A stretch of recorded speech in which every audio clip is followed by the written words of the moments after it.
coming into this right off the cuff, I guess. Yeah. Hey, everyone. Hey. Welcome back to another episode of Tech Tuesday. My name is Ben. I'm Timothy. And I'm joined again by Timothy. Yes. You're off doing a thing, as you say. Happy to have you back. We have a lot of questions to get into today. So we always say we have a lot of questions. I mean, today we're going to do things a little bit differently. Like said in the last episode, we're going to kind of go for like an hour special, so to speak. So usually Tech Tuesdays are around 20 minutes long. But with the amount of questions that we have here, we're just going to go one after another and try to get to as many as possible because we do this for the people. Amen. For the people. For the people. So that's why I do any of this, actually. Yeah. So here's the deal. For everybody that is tuning in and watching this episode of Tech Tuesday, if you don't want to watch or listen to the whole hour of this podcast, but you're looking for something specific to be answered, below in the description, as well in the little tab that you pull across for how long you want to scroll into the video, it will also be labeled with the different types of questions that we are discussing. So if you want to look for something specific, look in the description or in that tab to find what you're looking for specifically. But otherwise, we'll jump into it. But before we do, Tim, is there any, let's see, I usually say questions, quibbles, fashion statement tips for everyone as we get started? No, I mean, like I was saying off camera, I think we should just do a really deep dive into the impact of scones and iced coffee on modern society and how I approve of such things, because I don't have either right now, and I would like at least one of those things. That would be nice. Question 1 is from Wick. Question 1 is from Rickster FFR5155. Hey guys, I have another suggestion for you. It would be super helpful if your tables, software and handheld, showed the current running data points as a vertical and horizontal lines depending on the table type. For example, I'm trying to calibrate the table for my fuel pressure sensor, but I have no point of reference for the current running data point. Hope you all have a great Tuesday. Still waiting to hear Tim's poetry. Not going to hear my poetry. I did release a book about it, but you should the Tim's Reddit or something like that. I'm sure there's something like that's out there that you can post stuff to. So yeah, maybe one day somebody's going to figure out exactly what my my pen name is. Oh no, it's going to pop up. Anywho, so with that, a lot of you're trying to calibrate. A lot of it comes into the ADC values and what the sensor data is reading, like the actual scaling in the drawing itself, which I can put some of that information out. That's not a massive deal, but you just need to know what the voltage, like if it's like 2.1 volts or something like that, means in how it's scaled. That is, I do have an actual document on pressure sensors and some of the sensors that we have for their scaling, but I think I'd really rather make a video about how to truly calibrate that based off what 0 is and what its maximum value is, and it has like a linear coefficient thing going on there, but I need to explain that in greater detail when it comes to calibrating these sensors. I know some of the information's out there, but our information is not yet out there. Yeah. So there'll be a whole thing. I'm doing this. I'm setting up for like how to tune an electronic throttle body and all the PID stuff that comes in with that and what each thing does. So I'm putting up together the framework for that, and that'll blend directly into also adjusting sensors. Yeah. So that's on my list of stuff to do. Yeah, I'm down for more Tech Tuesday, or not Tech Tuesdays, obviously more Tech Tuesdays, but Tech Shorts. Anything that can be helpful in explaining something like that. It won't be no short video. It won't be short. No. Me saying this is a sensor would be as short as compared Okay, to what that that's thing is fair. going to That's be. fair. That's fair. We can come up with something else for that as well. Time Warp Racing, great job, gentlemen. My question, what would be the best approach on a Royal Flush system to enable a momentary ignition fuel cut, like a stutter, as it goes, for a clutchless shifting? So this guy's looking to bang the gears. Or use a strain gauge handle if it is possible. Thank you. Awesome job on Tech Tuesday. I agree. That is something that I've done some trickery with that. I've used, it wasn't a strain gauge handle, but it was one of those deals where it was actually, as you put pressure on it forward or back, that essentially activated a limiter. So there was a momentary cut with that limiter that was that quick during shift. It was a dog box transmission application, but yeah, it was essentially what it was doing there. That way it does cut it, so you don't, in between gears, you're not absolutely, it's like a no lift situation. So you're not like hitting, 7,200 RPMs, 8,000. You know what I mean? So some of those engines can get pretty hairy when they're really gnarly. And that is a good thing, especially if you're trying to get down the quarter mile with the best time and you're driving a stick shift car. Yeah. Nerd stuff. Bandit F-body. Actually, I think he actually did two questions. So we'll start with his first question. So first question is, for Tech Tuesday. I have a jackpot with trans control on a 6.0 LQ4 4L60E. 6.0, but whatever, same thing. I have shift points at wide open throttle set at first and second 6,000 RPM, second and third 5,800 RPM, fourth and third 5,600 RPM. ... Why would it be shifting 1,000 RPM early on each shift? At the parameters are set correctly. VSS is dialed, tire size, rear gear, TPS, IAC. Is this a miles per hour shift point I need to have changed? Yes. Thanks, guys. Okay. Pretty much. You can set up the shift tables and all that, and it will be by miles per hour and RPM. So you need to make sure that you're taking care of all aspects of when it's forcing it to go into from one gear to the next. Just setting one table is not going to quite cut it. That is another thing that would be, it would be flat out an amazing video once I fixed the transmission that I broke. Launch control on an LS with a 4L60E, not built 4L60E, will break some stuff. Yeah. Come to find out. See, what had happened was, no, but that's there is a bit to it. You got your VSS dialed in by GPS, all that jazz. It's all looking good, but just messing with those shift point tables isn't really going to do everything you need it to do, and that's something that we should do. A flat out trans tuning video.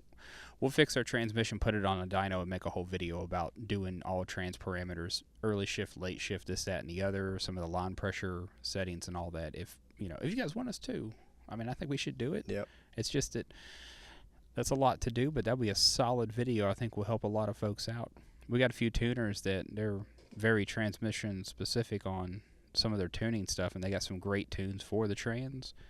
But yeah, we need to do our own video on that. Back into his the first thing is, why would it be shifting 1,000 RPM early on each shift? Is that just standard from us? Because I don't think sounds like there's anything. Another parameter in there that's affecting the miles per hour. So basically, it's okay. With everything dialed in, he's getting to his miles per hour earlier than he wants. He wants to push beyond it. That way, he can get the full range of his torque. I see.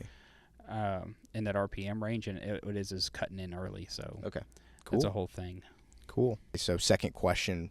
In the handheld, the TPS sensor where it shows open and closed will show it's closed no matter how much open it is. The TPS degree will show how much I open it, but not where it only shows open or closed. Interesting. Really, I need to know what system you got.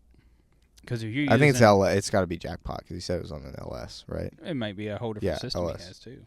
Might not be the same engine, but any hoozles. Oh, that's fair. But assuming it's the same, but we also need to know: is it drive by cable? Is it drive by wire? Exactly what system are you running? We were assuming it's that jackpot system you got.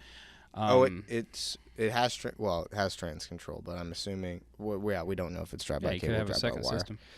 Or but that yeah, too. if it's a situation like a drive by wire, then like the TPS state's going to be different because it's not referencing that kind of sensor. It's referencing two other sensors inside of the throttle body, so it's reading off completely different parameters. That's why you still get, a lot of other parameters in there that will still be reading but not functioning at all in the software, depending on what configuration it's in. So if it's electronic throttle body, it's reading other stuff. So you may still end up with some data that actually isn't doing what you think it's doing. So, but at that point, it doesn't really matter because it's in there for a specific system. Yeah. So, interesting. When I first read it, I read it really quickly, and I saw open and close, and I was thinking of the open and closed loop. And no, so I was like, physical. The threshold I for was when like, it goes into open and close. Yeah. But no, I understand. Well, the reason it does that, wouldn't, if it is a drive-by-wire, why it wouldn't do that is because the IAC and everything else is set off the throttle plate. So that whole shebang that you normally see in a drive-by cable, in a drive-by-wire, is just one plate. So while it's idling, you're at like 8, 9, 10, 15, whatever it is, depending on the motor, degrees of TPS. So there is no in-between for open and closed state, because if a drive-by cable situation was anything like over like 1.7 to 2.4, would indicate it's going into an open position. So that's why the drive-by-wire is a whole different kind of weird strategy. Interesting. Do you want to read that? Which one? RD built. I did tech support for a CNC equipment. The main issue was people not reading the manual. RTFM was the office joke. That's accurate. Read the manual. There's so many. We get so many phone calls. People get lost in the weeds on some stuff because I don't know if it's a pride thing or what, but a lot of folks just don't read the manual. They get the item in, they'll read the wiring, like the tags on wiring, they'll hook it up how they think it needs to be hooked up, but they miss all this interesting stuff that's extremely helpful to a first successful startup. Like V-main on a additional wire set. Or missing the fact you need a relay for your fans. Yeah. But the thing is, reading the manual really helps out a lot of things, and it'll reduce the time you need to wait for a tech call, because a lot of the stuff we do is just reformatting and regurgitating information from the manual. Yeah. Sometimes it needs a tech document, and we're happy to share those. That's not a problem. But a lot of times it is check page 17 for this diagram you need. That's fair. Maybe I will keep it in. It's true. It is true. It is true. Read the manual. I'm not. I mean, that's an aggressive take on doing it, but yes. I mean, it's very important to read the information. Yes, I agree. I'm also a sadist for tech information. I'll buy a new microwave. I know how a microwave works. So does everybody else. I actually read the book. It's just really weird stuff. Well, that's just a you thing. It is what it is. You're the guy who walks in and goes, man, that chemistry textbook, that's a good read. It's a good read. Have you been muling around my desk? No, I just said I think I've actually heard you say that, but that's beyond. That's not why we're here. All right. I straight up got a banger of a book on quantum mechanics. This guy. Well, I guess that's what you want in your tech supervisor, manager / whatever your title is.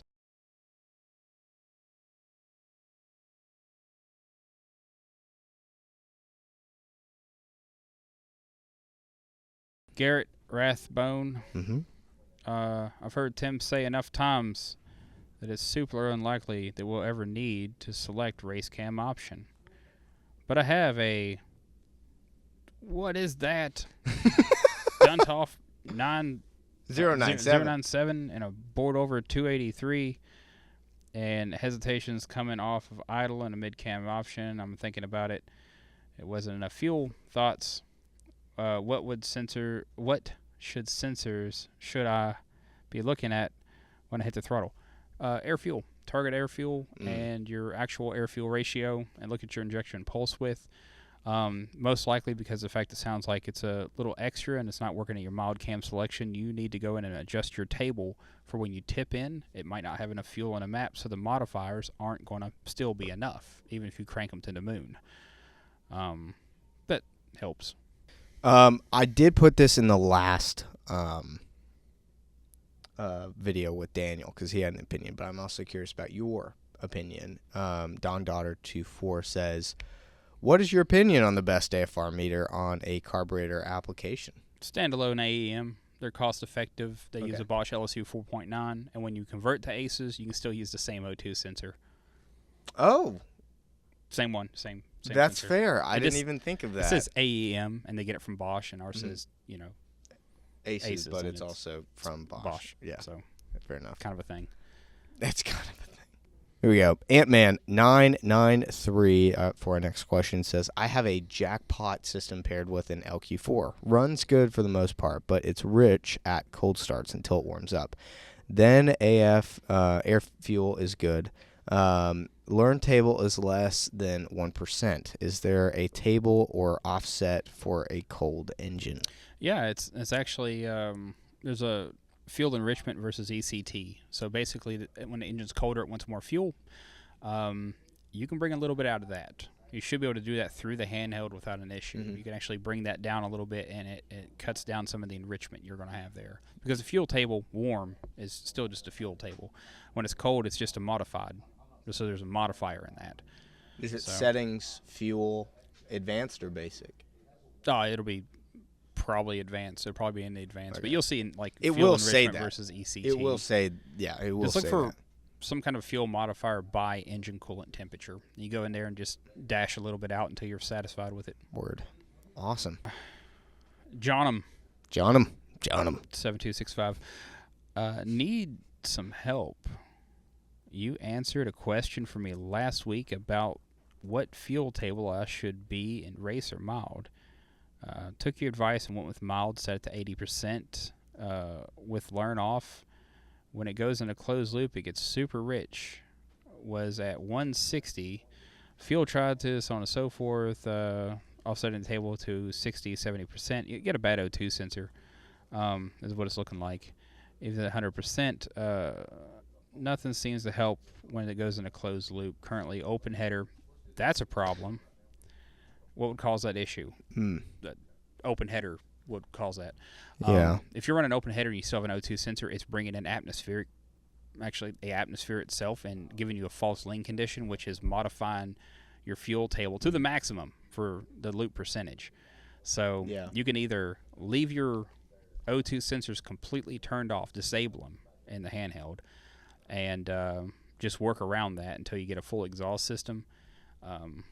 You're still going to have to get a full. I mean, it's at least 18 inches of pipe past that header as it goes, or past the O2 sensor. Otherwise, it's still going to be pulling. It's called exhaust reversion, so it's going to pull in atmosphere as the headers actually pulse. I can't remember if it was obviously not last Tech Tuesday, but it may have even been the Tech Tuesday after, or before that we covered tuning on open headers. I know we've done that in a Tech Tuesday. Yeah, we've talked about it before. 'Cause we get a lot of boat folks calling in, and it's really hard to support boat people because they always have some crazy combination. Fuel system's weird, exhaust system setup is weird, and none of that self-learning is going to work on most marine applications anyways. My turbo truck got rained in. Oh, no. Bummer. At Rocky Hawk Bait Company. I'm looking at getting a system. I have a 2004 Chevy Silverado 1500 with the 5.3 and 4L60E. I have a Trick Flow 228 by 230, 585 degrees, 0.585 degrees, 112 LSA camshaft, and a few other minor modifications. What system would work well with this application? Also, I am daily driving it. So it's neat. I wrote a document explaining all these things if you ever want to read it. I think you've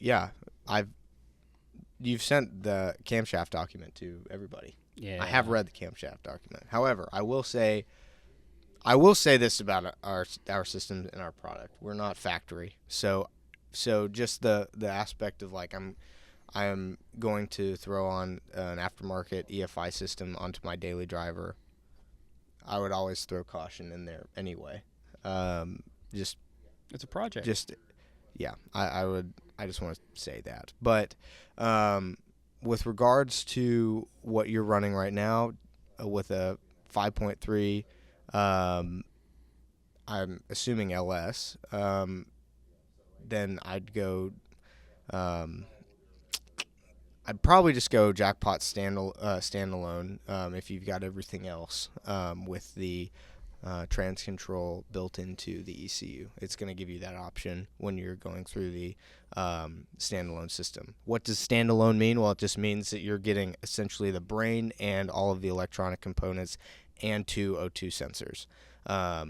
The other kits, like a top-end kit or master kit, leave out a intake, injectors, fuel rails, anything like that. And then obviously your master kit's going to include the fuel system in there as well. As long as this is getting about 58 PSI, I'd say you're probably looking pretty good. If not, I would look into getting either our aftermarket system or another EFI rated system that's going to get you that PSI requirement. So that would be what I'd look into. And I recommend the Jackpot. I'm not holding back the reins on the Jackpot, but I think you would agree with me too, Tim, with just the aspect of changing out your daily driver, just to put an aftermarket system on there. I don't know.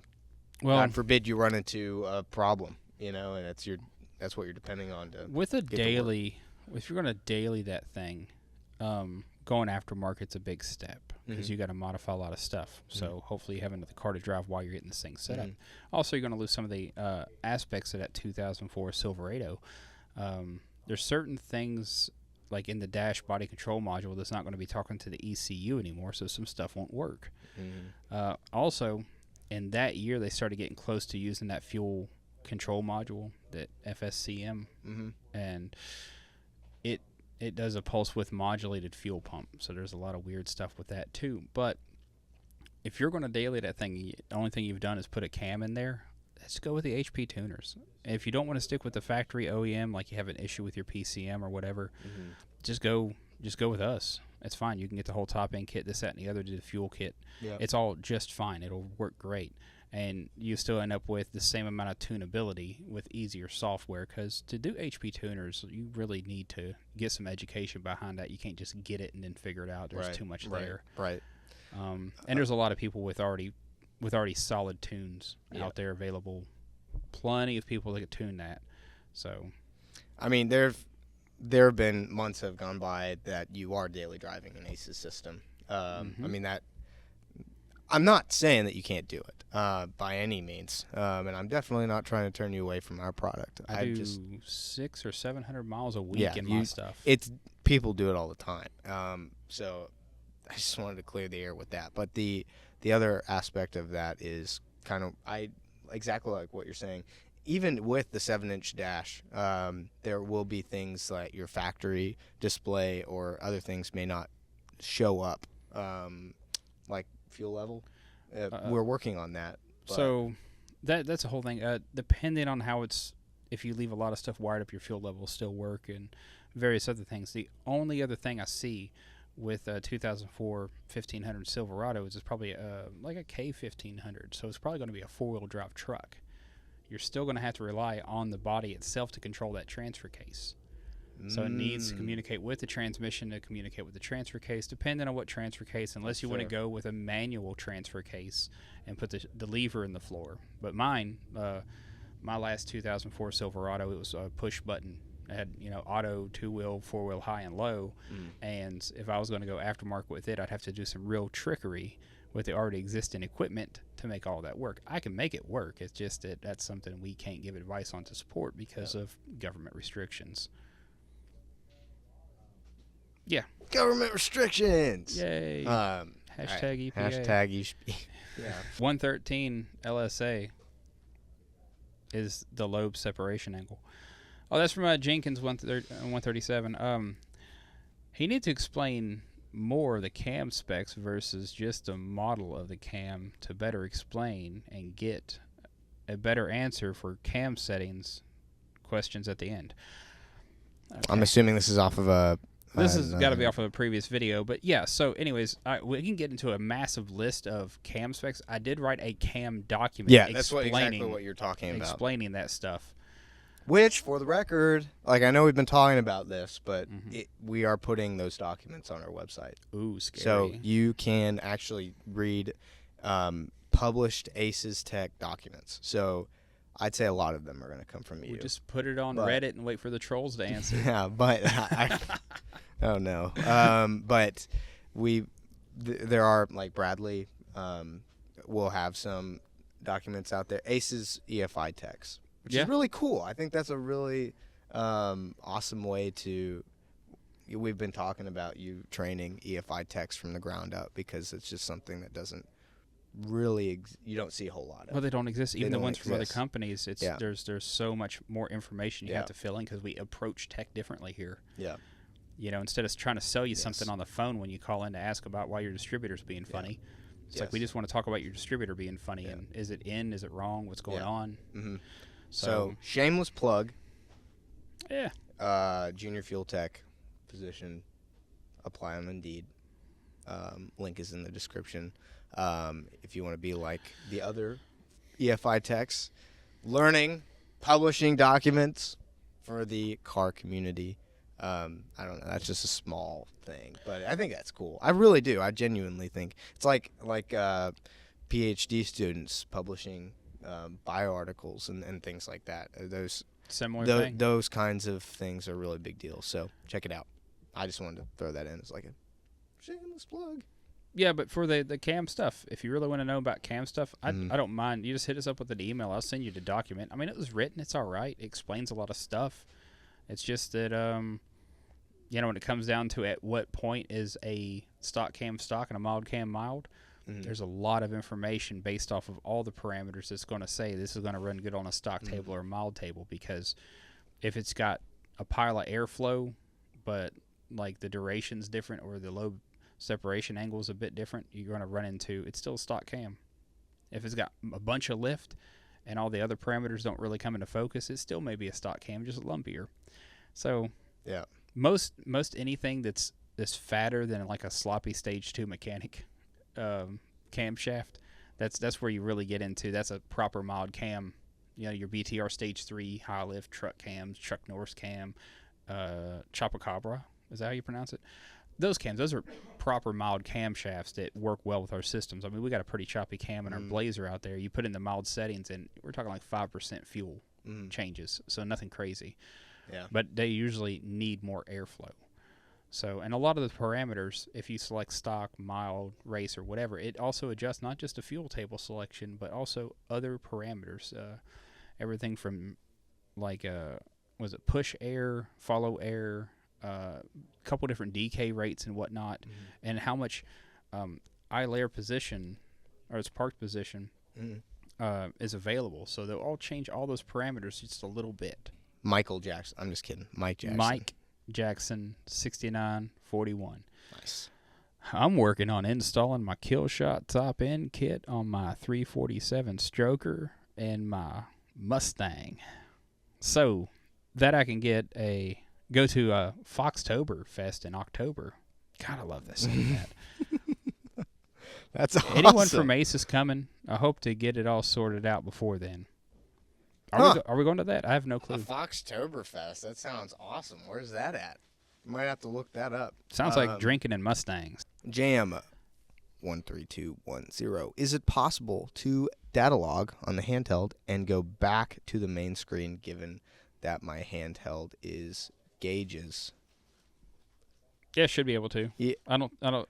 As long as you set the thing, you can back out of it. Yeah, and it's fine. Okay, so but then you have to turn it off. You have to make sure to turn it off before you cycle the key. But you can go back to your main home screen and go for your run.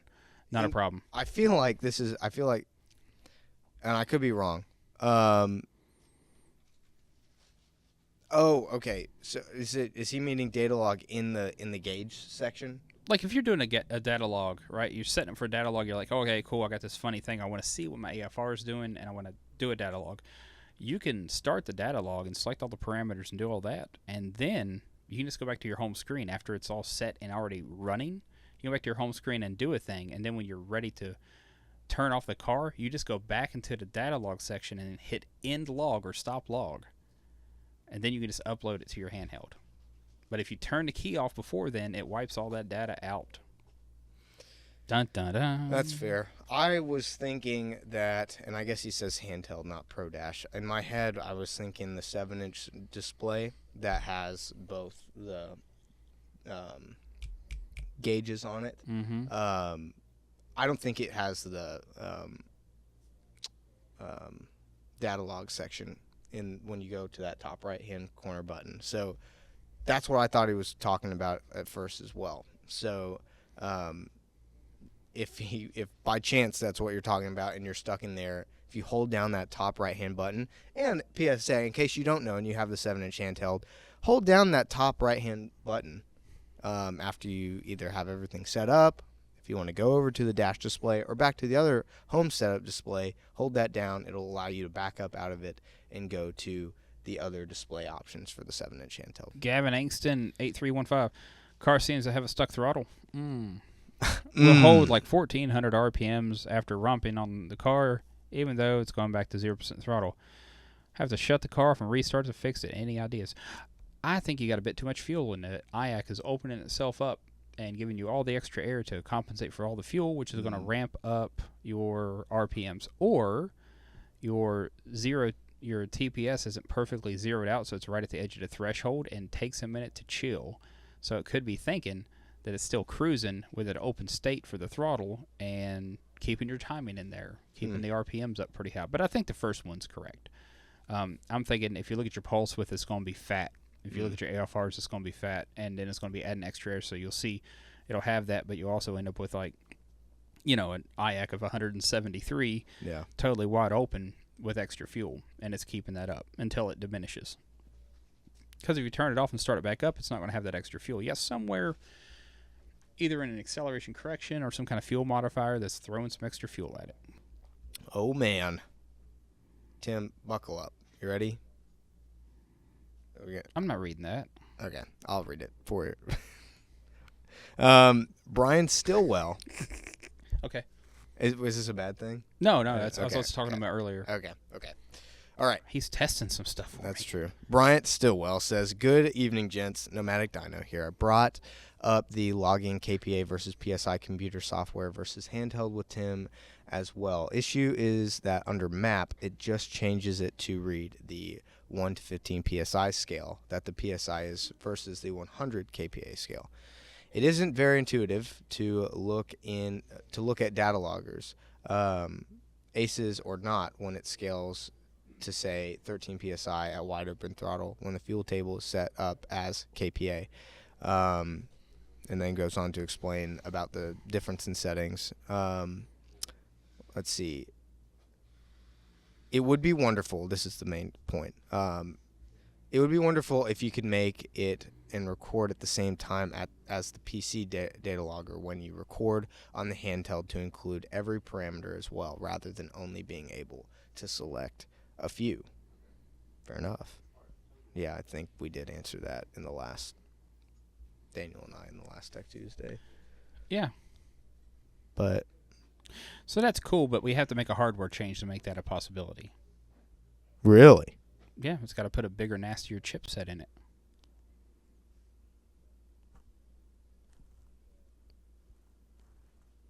I'm just gonna leave. No, it's fine. It's nothing actually negative. It's just the fact that we've maxed out certain things that are beneficial, and then that's more like, let's put some chrome trim on it. I was talking about the future. But future stuff's fine. It'll be a whole different generation of ability to data log and do stuff. But with our current setup, we'd have to make a hardware change. Right, to make we'll that have to thing. make a hardware change. Yep. Crew Cab Dart. Hey guys, Crew Cab Dart here. I've got your Royal Flush kit on my 360 by 6-speed powered dart. Say that I want to add a momentary button to control a 2-step rev limiter. It would be best to not do that, Ben. It would be best to use the burnout wire or the launch control wire in the sub harness. Would it be? Or is there a specific wire that I'm not paying attention to? Thanks, guys. Cool. So burnout would be fine. Also, with the launch control situation, the launch control is weird because after it exceeds the parameters that's set for it, it has to go underneath that threshold to be able to be reactivated again, even with a momentary push button. So you push button, do a thing, launch the car. You can't be halfway down the track and instantly push the button again. So you end up with a trans brake moon freaking rev situation going on. The burnout wire, it's probably your best bet. But so there's like a rev wire, there's a step wire, and all that. Step actually steps down. It's not a two-step; it steps down. Timing. So that's a weird thing. But yeah, we're gonna more clearly label how to set up a two-step here in the future soon. Yeah. So because there's people want two-step, they don't want 3 other different variations of a rev limiter. Go over. I do know that you guys can be looking for it probably will have released before this Tech Tuesday goes out, but a tech short about the handheld, that new tiny feature update. Oh yeah, we're releasing. Yeah. It seems like every other day, but we're releasing more stuff to add into our next update to our software. We recently released one that has some good updates, better calibrations for fuel maps, but also it poses the question whenever you're doing the update, do you want to save your current calibration? So instead of you manually having to go through and do it, it'll ask you the question, and you're like, yeah, that sounds good, do it. And then when you're done with that, you can just flash it back in, no problem. Yep. But also, if you don't want to, you can just bypass that and just do the update, no worries. Yep. That's in the newest thing that's on the site. It's a pretty nice bit of software. Yep. We had a few updates. I think there's a change log on social media somewhere for what we actually changed. And it's just, we took away some stuff and we put some stuff back in, and this, that, and the other just made everybody happy. But, new firmware with cooler features, new software with cooler features coming out here soon. I don't think we've been able to say that, though. Well, at least I know we haven't been able to say that on a Tech Tuesday, in that usually we say, save your tune, then update your system. Which, in essence, it's what you're still doing, but it makes the process 1,000 times simpler. It's just an easy button. So, if you're watching Tech Tuesday or listening to it on the regular, that's a new thing. That's a brand new thing. We've actually never said, we never had that opportunity. Plenty of exciting things in the research and development department. I mean, exciting stuff, because we're not just going to be focusing on helping everybody get their cruiser going or their mild built LS, but we're going to look at some bigger, nastier, cooler stuff. And for those of y'all that's going to come and see us at SEMA, bring your camera. Yeah. Yep. It's true. If you guys liked this episode of Tech Tuesday, please feel free to leave a like down below. If you have any questions about ACES EFI or EFI in general, feel free to leave a comment down below. We'll be happy to get to it in our next Tech Tuesday video. Point others our direction if they're looking to switch to EFI, questioning about ACES. But yes, we thank you very much, so much for watching this episode, and we will see all of you guys in the next episode. Bye for now. Bye now.